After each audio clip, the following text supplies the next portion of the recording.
गलतफहमी को दूर करने के लिए मैं कहना चाहता हूं कि हम हर एक प्रश्न को गुण और अवगुण के आधार पर देखेंगे,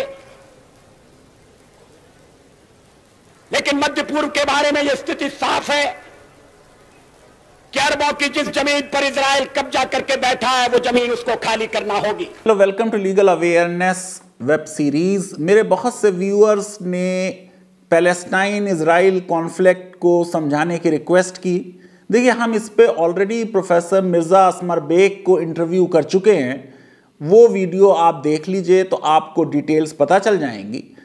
मैंने पिछले वीडियो में आपको बताया था legal status of Aqsa mosque, और मैंने बताया था ये वक्फ है, ये जॉर्डन के कंट्रोल में रहा है और ज्यूज अंदर इसलिए नहीं जाते क्योंकि रिलीजियसली उनके लिए ये प्रोहिबिटेड है कि वो अंदर जाएं।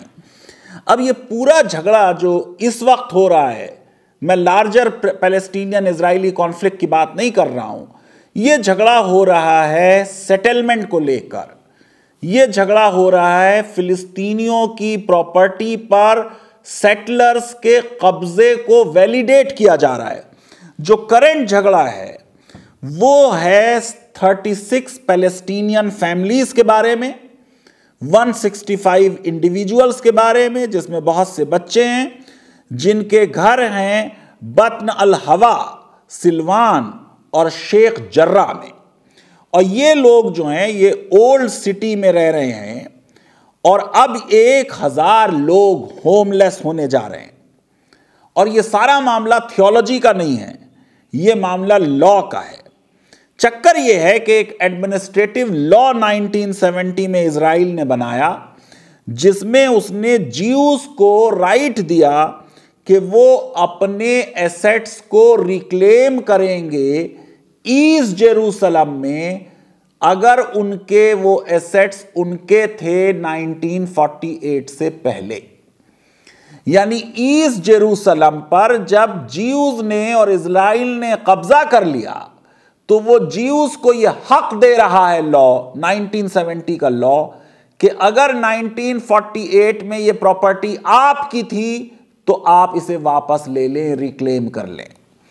अब मामला यह है कि राइट टू इक्वालिटी का वायलेशन हो रहा है, इंडिविजुअल डिग्निटी का वायलेशन हो रहा है। लॉ बिल्कुल डिस्क्रिमिनेटरी है क्योंकि ऐसा ही कोई लॉ हमने नहीं बनाया वेस्ट जेरूसलम में। वेस्ट जेरूसलम में जहां पैलेस्टीनियंस की 1948 में ओनरशिप थी, उनके एसेट्स थे, और वो पैलेस्टीनियंस जब ये लड़ाई हुई, जंग हुई, इजराइल अरब फर्स्ट वॉर हुई, वो बेचारे भाग के चले गए। अब वो आके अगर अपने लैंड को क्लेम करना चाहें तो वो क्लेम नहीं कर सकते। मुझको प्रोफेसर नेटा जिफ, जो हाउसिंग क्लिनिक चलाती हैं तेल अवीव लॉ फैकल्टी में, वो उन जगहों पर ले गई जहां पैलेस्टीनियन 70 सालों से रिफ्यूजी कैंप्स में रह रहे हैं। जो उनके घर थे उन पर ज्यूज ने कब्जा कर लिया, अब दोबारा से उनको रिफ्यूजी बनाए जाने की तैयारी हो रही है। और ये चीज जो है ये इजराइल की कोर्ट्स ने भी ऑथोराइज कर दिया, ये इविक्शन। ये अफसोस की बात है। तो मेन मुद्दा जो है वो लीगल है, वो पॉलिटिकल नहीं है, और उसमें राइट टू प्रॉपर्टी का मामला है। ये लॉ बिल्कुल डिस्क्रिमिनेटरी है। मैं आपको ये जो ज्यू सेटलमेंट्स हैं पैलेस्टीनियन टेरिटरी में, इसके बारे में कुछ बात बताना चाहता हूं और आपको रीड आउट करूंगा यूनाइटेड नेशंस सिक्योरिटी काउंसिल का रेजोल्यूशन। वो रेजोल्यूशन पढ़ने से आपको अंदाजा लग जाएगा कि गलती किसकी है और किसके राइट्स का वायलेशन हो रहा है। ये रेजोल्यूशन है 23 दिसंबर 2016 का, रेजोल्यूशन नंबर है 2334। और सिक्योरिटी काउंसिल में आपको मालूम है अमेरिका, जो ज्यूज का सबसे बड़ा सपोर्टर है इजराइल का, वो अगर वीटो कर देता तो ये रेजोल्यूशन पास नहीं होता। तो ये रेजोल्यूशन पास हुआ है तो आप समझिए कि ये एक बहुत बड़ी चीज है। एक रेजोल्यूशन नहीं है, इजराइल के सेटलमेंट्स के खिलाफ एक रेजोल्यूशन नहीं है, लिखते जाइए, रेजोल्यूशन नंबर 446, 452, 465, 471, सब के सब ने यह कहा कि इजरायली ऑक्यूपेशन जो है वो इल्लीगल है। रेजोल्यूशन नंबर 446 यूएन का, उन्होंने कहा कि कोई लीगल वैलिडिटी नहीं है ये सेटलमेंट्स की।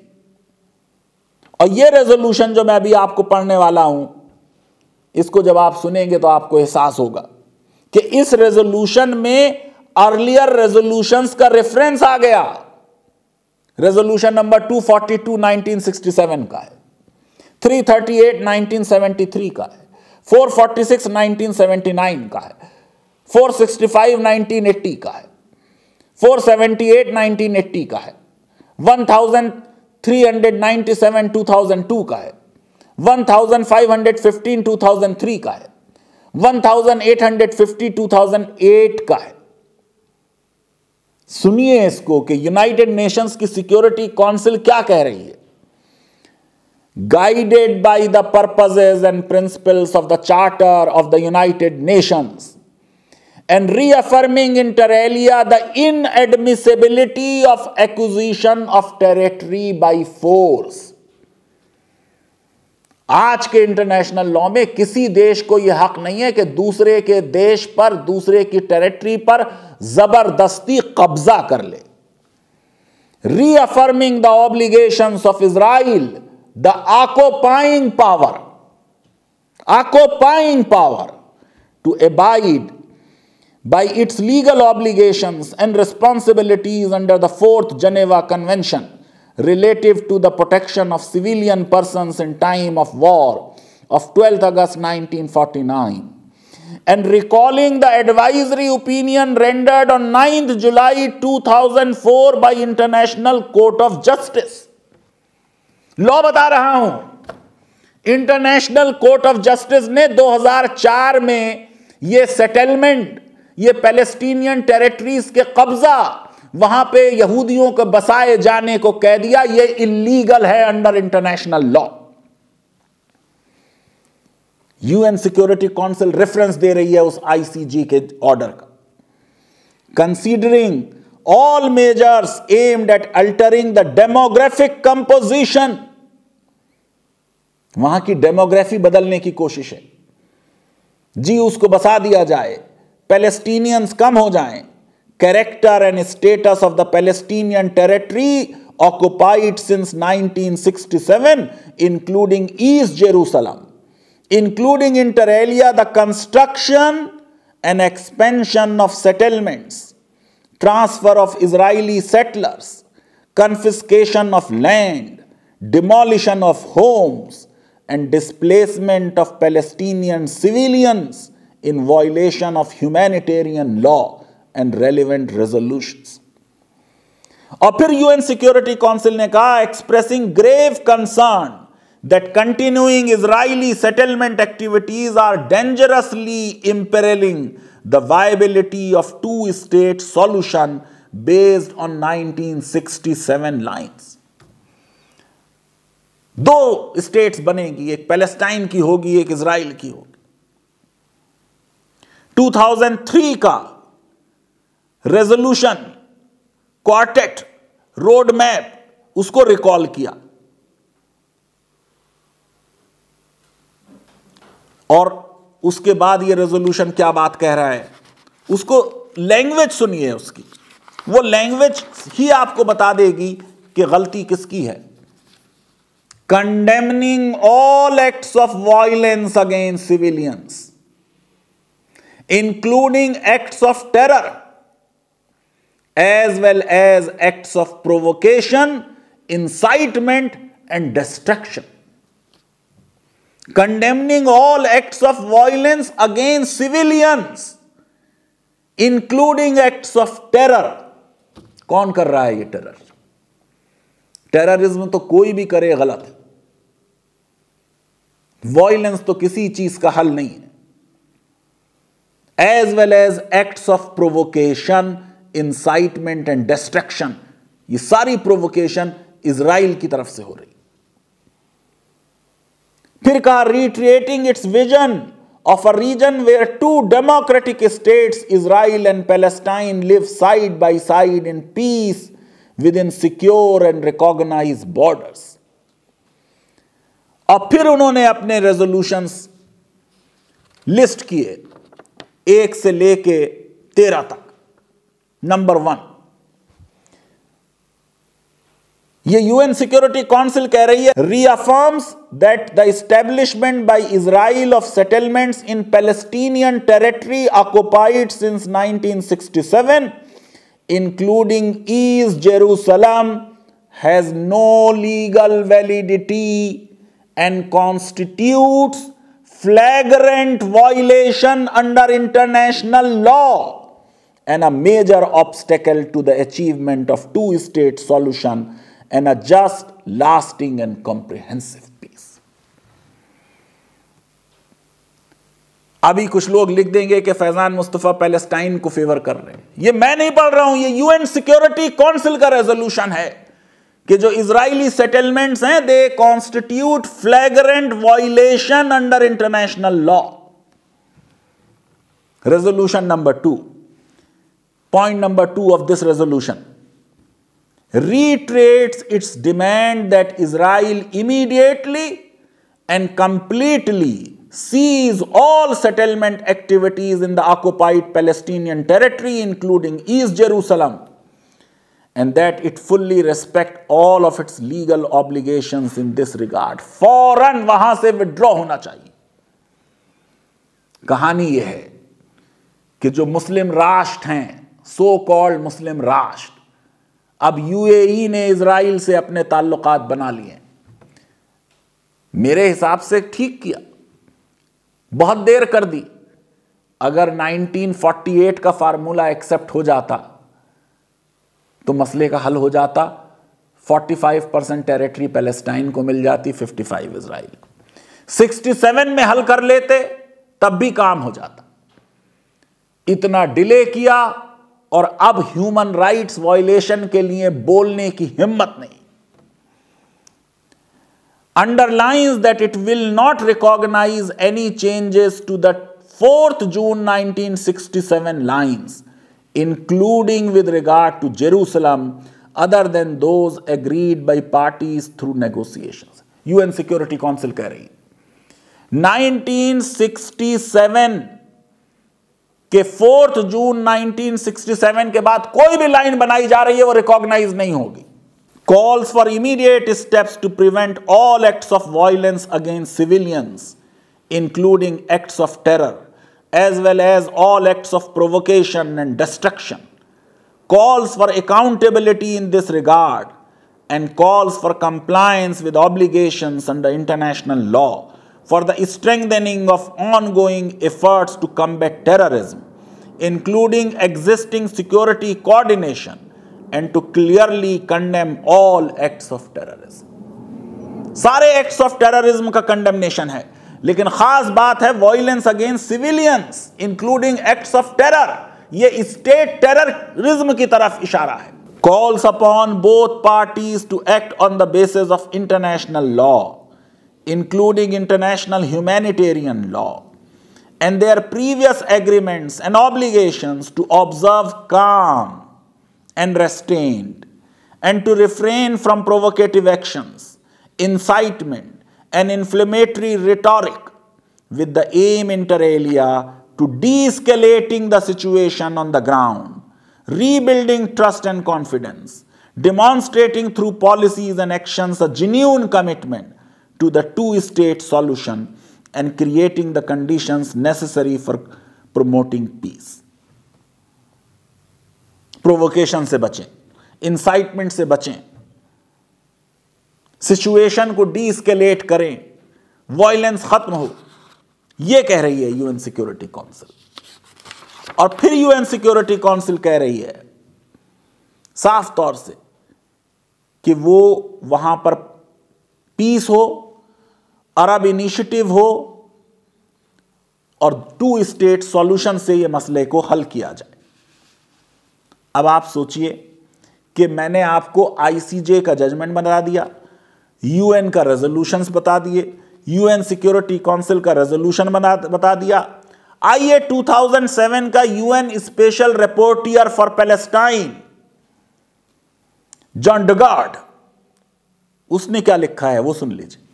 Elements of the Israeli occupation constitute form of colonialism and apartheid. जो इजराइल कर रहा है वो कॉलोनियलिज्म है और अपार्थाइड। 2009 में ह्यूमन साइंसेस काउंसिल, उसने कहा practices in the occupied territories correlate almost entirely with the definition of apartheid in Article 2 of International Convention on Suppression and Punishment of Crime of Apartheid. 2021 में human rights Watch ने अपनी report conclude की, Israeli authorities are committing the crimes against humanity of apartheid and persecution। यह तो international law बता दिया, UN resolution, security council resolution, human rights watch की report, ICJ का जजमेंट। इजराइल की कोर्ट क्या कह रही है? इजराइल की अपनी सुप्रीम कोर्ट इन सैलमन वर्सेस किनेसेट, किनेसेट उनकी पार्लियामेंट को कहते हैं, 9 जून 2020 का जजमेंट है। यह पार्लियामेंट ने, किनेसेट ने एक लॉ बनाया, रेगुलराइजेशन लॉ। फिलिस्तीनियों की प्रॉपर्टी को हड़पने का लॉ। पहले तो देखिए, इजराइल की तारीफ कीजिए, उनके अपने अटॉर्नी जनरल ने अपोज किया। भारत के अटॉर्नी जनरल की यह हिम्मत होती है कि भारत सरकार के किसी कानून को सुप्रीम कोर्ट में अपोज करे? ज्यूस के लिए इसीलिए कहा जाता है they are chosen people of God. मुसलमान भी कहते हैं ये बात। 8-1 का जजमेंट, 8 जजेस ने कहा यह लॉ अनकॉन्स्टिट्यूशनल है, सिर्फ एक डिसेंटिंग वॉइस थी, चीफ जस्टिस हेयुट। पढ़ता हूं जो क्या चीफ जस्टिस ने मेजॉरिटी जजमेंट में। The regularisation law seeks to validate retrospectively illegal actions carried out by a specific population in the area। Specific population के खिलाफ, ये कौन सी स्पेसिफिक पॉपुलेशन है? पैलेस्टीनियंस है। The regularisation law seeks to validate retrospectively illegal actions carried out by a specific population in the area while infringing on the rights of another population in an area under belligerent occupation। ये शब्द देखिए, belligerent occupation। अपनी state के खिलाफ कह रहा है chief justice. The regularization is not blind in terms of the group that will be injured by its implementation. Rather, the regulation knowingly and unequally impinges upon the property rights of Palestinian residents of the area alone and give preference to the property interest of Israeli settlers without any individual examination and without giving sufficient weight to the special status of Palestinian residents of the area as protected persons। ये protected persons है under international law. इस पूरे law का purpose क्या है? कि Jewish settlement को valid कर दिया जाए। देखिए, इजराइल की सुप्रीम कोर्ट कह रही है कि ये रेगुलराइजेशन लॉ बैकडेटेड से बनाया जा रहा है ताकि एक स्पेसिफिक पॉपुलेशन यानी फिलिस्तीनियों के अधिकारों का हनन किया जाए।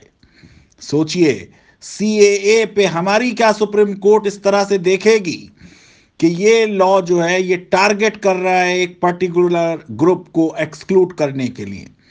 बिल्कुल क्लियरली कहा सुप्रीम कोर्ट ने, चीफ जस्टिस हेयुट ने, कि ये रेगुलेशन जो है ये ब्लाइंड नहीं है इन टर्म्स ऑफ ग्रुप्स जिनके राइट्स वायलेट होंगे, और ये सारे अधिकार दे रहा है यहूदियों को, और फिलिस्तीनी जो वहां के रहने वाले हैं उनके प्रॉपर्टी इंटरेस्ट को वायलेट कर रहा है, केस को पर्टिकुलर तरीके से नहीं देख रहा है, और जो फिलिस्तीनियों का एक स्पेशल स्टेटस है एज प्रोटेक्टेड पर्सन्स, उसको बिल्कुल कंसीडर नहीं कर रहा है। मैं ये समझता हूं कि इजराइल की सुप्रीम कोर्ट का ये बहुत बड़ा जजमेंट है, बहुत पॉजिटिव जजमेंट है, और शो करता है कि किस तरीके से प्रोग्रेसिव कंट्रीज में इंडिपेंडेंट जुडिशरी अपनी सरकार के खिलाफ फैसले करती। ये पूरी कहानी जो है सेटलमेंट की, ये करंट झगड़े की बुनियाद है। कंस्ट्रक्शन हो रहा है प्राइवेट लैंड पर, राइट्स हैं लोगों के, कंपनसेशन दे दिया जाए, वो ले लिया जाए उनसे लैंड, ये एक सिचुएशन है। कंस्ट्रक्शन हो रहा है लैंड पे जिसको properly state land through registration as government property नहीं डिक्लेयर किया गया, उस लैंड को भी रेगुलराइज कर दिया जाए, यह झगड़ा है। इजराइल की सुप्रीम कोर्ट ने कहा 90 डेज के अंदर अंदर प्रोसीडिंग्स करें और ये लैंड जो है और ये जो आपने कंस्ट्रक्शन किया है ये डिमोलिश किया जाए। इजराइल की सुप्रीम कोर्ट का ये बड़ा पॉजिटिव जजमेंट है। मैं ये समझता हूं कि जिस तरीके की ये सिचुएशन है, उस सिचुएशन में even Rome statute of international criminal court article 8 उसका ऑपरेशन में टारगेट किया जा रहा है पैलेस्टीनियंस को, उनकी प्रॉपर्टी पे कब्जा किया जा रहा है। मालूम है मुझे कि प्राइम मिनिस्टर सरकार बनाने में परेशान हो रहे हैं। 3 बार इलेक्शन हो गया पिछले 2 साल में, क्लियर मेजॉरिटी बेंजामिन नेतन्याहू को नहीं मिल पा रही है, पॉलिटिकल कंपल्जन्स। लेकिन बेसिक ह्यूमन राइट्स हर इंसान को मिलने चाहिए। राइट टू प्रॉपर्टी एक बेसिक ह्यूमन राइट है, और अगर लॉ बनाना है तो 1948 में जो पैलेस्टीनियंस की प्रॉपर्टी थी वो पैलेस्टीनियंस को लौटा दी जाए, और जो ज्यूस की प्रॉपर्टी थी वो ज्यूस को लौटा दी जाए। ये फेयरनेस होगी, और ये फेयरनेस तब होगी जब ईस्ट जेरूसलम और वेस्ट जेरूसलम दोनों में एक तरह का लॉ, इक्वालिटी ऑफ लॉ की तरफ इजराइल को लौटना चाहिए। इजराइल एक बहुत बड़ी विश्व शक्ति बन चुका है। अगर वो अपनी मॉरल अथॉरिटी कंसीड करेगा, इस तरीके का डिस्क्रिमिनेशन करेगा, तो विश्व में अलग थलग पड़ जाएगा। मैं ये समझता हूं कि अभी जैसा यूएन सिक्योरिटी काउंसिल का रेजोल्यूशन है, एफर्ट होने चाहिए कि टेंशन डीएस्केलेट हो जाए, वायलेंस खत्म हो जाए, वॉर की सिचुएशन खत्म हो जाए, और उसके बाद इजराइल की कोर्ट्स इन इलाकों में जिनकी मैंने बात की 1000 फैमिलीज के डिस्प्लेसमेंट का मामला है, उसमें भी वो पॉजिटिव डिसीजन लें जैसा इस केस में किनेसेट वाले में उन्होंने लिया। लीगल अवेयरनेस वेब सीरीज अगर आपको पसंद आती है तो मेरी रिक्वेस्ट है कि हमारे इस वीडियो को वाइडली शेयर करें, हमारे चैनल को सब्सक्राइब करें और बेल आइकन और लाइक जरूर क्लिक करें। मेरे बहुत से व्यूअर्स कॉम्पिटिटिव एग्जामिनेशंस देते हैं, सिविल सर्विसेज में बैठते हैं, जुडिशियल सर्विसेज में बैठते हैं।